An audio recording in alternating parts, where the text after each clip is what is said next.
नारायणं नमस्कृत्य नरं चैव नरोत्तमं देवी सरस्वती व्यासं ततो जयमुदीरयेत् नष्प्रायसु अभद्रेषु नित्यं भागवत सेव्या भगवती उत्तमश्लोके भक्ति भवती नैष्टिकी कृष्णाय वासुदेवाय देवकी नंदनाय च नन्दगोपकुमाराय गोविन्दाय नमो नमः। मूकं करोति वाचालं पङ्गुलङ्घते गिरिं यत्कृपातमहं वन्दे परमानन्दं माधवं श्रीचैतन्येश्वरं श्रीगुरुदीनतारिणं।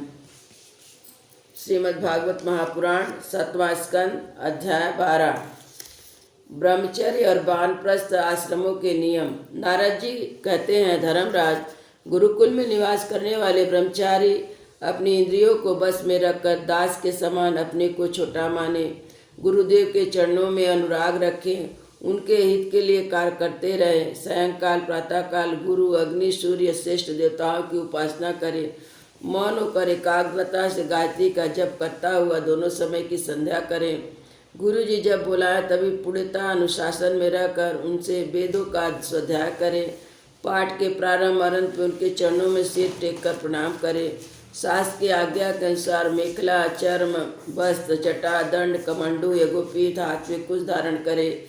सायंकाल प्रातःकाल भिक्षा मांगकर लाभ से गुरु को समर्पित कर दे। वे आज्ञा दे तब भोजन करे, यदि वह आज्ञा ना दे तो उपवास कर ले।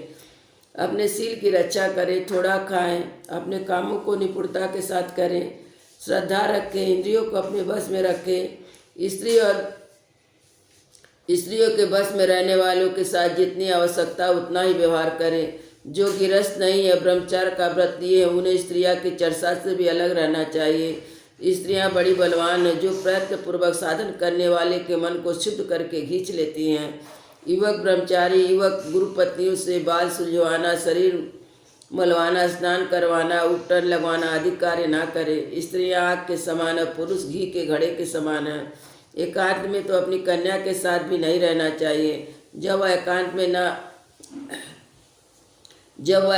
ना हो तो तब भी आवश्यकता के अनुसार उसके पास रहना चाहिए। जब तक यह जीव आत्म साक्षात्कार के द्वारा इस देह और इंद्रियों को प्रतीति मात्र निश्चय करके स्वतंत्र नहीं हो जाता, तब तक मैं पुरुष हूँ या स्त्री है, यह द्वैत नहीं मिटता। जब तक यह निश्चित है, ऐसे पुरुष यदि स्त्री के संसर्ग में रहेगा तो उसके मन में भोग भी बुद्धि हो जाएगी।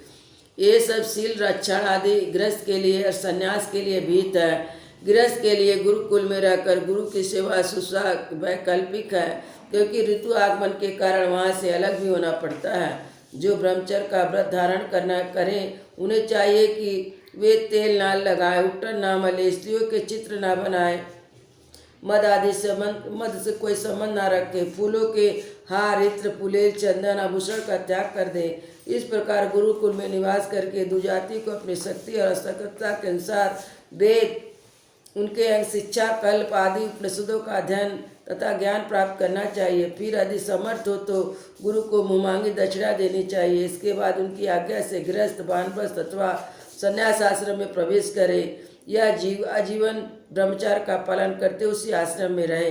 यदि भगवान स्वरूपता सर्वत एक रस स्थित है, अतः उनका कहीं प्रवेश करना या निकलना नहीं हो सकता। फिर भी अग्नि, गुरु, आत्मा समस्त प्राणियों को अपनी आश्रित जीवों के साथ विशेष रूप से विराजमान है, इसलिए उन पर सदा दृष्टि जमी रहनी चाहिए। इस प्रकार आचरण करने वाला ब्रह्मचारी, वानप्रस्थ, सन्यासी, गृहस्थ विज्ञान संपन्न होकर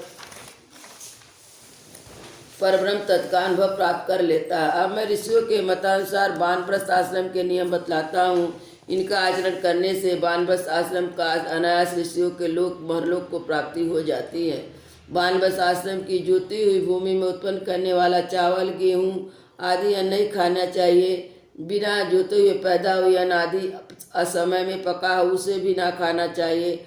आग से पकाया हुआ कच्चा अन्न भी ना खाए। केवल सूर्य से तपे हुए पके कंद, मूल, फल आदि का ही सेवन करे। जंगलों में अपने आप पैदा हुए धानों से नित्य नैमित चारू और पुरोडास का हवन करे। जब नए नए अन्न, फल, फूल आदि मिलने लगे तब पहले इकट्ठे किए हुए अन्न का परित्याग कर दे। अग्निहोत्र के अग्नि की रक्षा के लिए घर, पर्यटन कुटी अथवा पहाड़ की गुफाओं का आश्रय ले।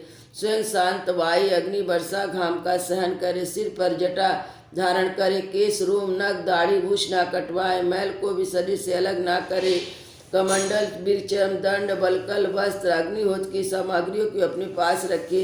विचारवान पुरुष को चाहिए कि 12, 8, 4, 2 या 1 वर्ष तक वानप्रस्थ आश्रम के नियमों का पालन करे। ध्यान रहे कहीं अधिक तपस्या का क्लेश सहन करने से बुद्धि बिगड़ न जाए।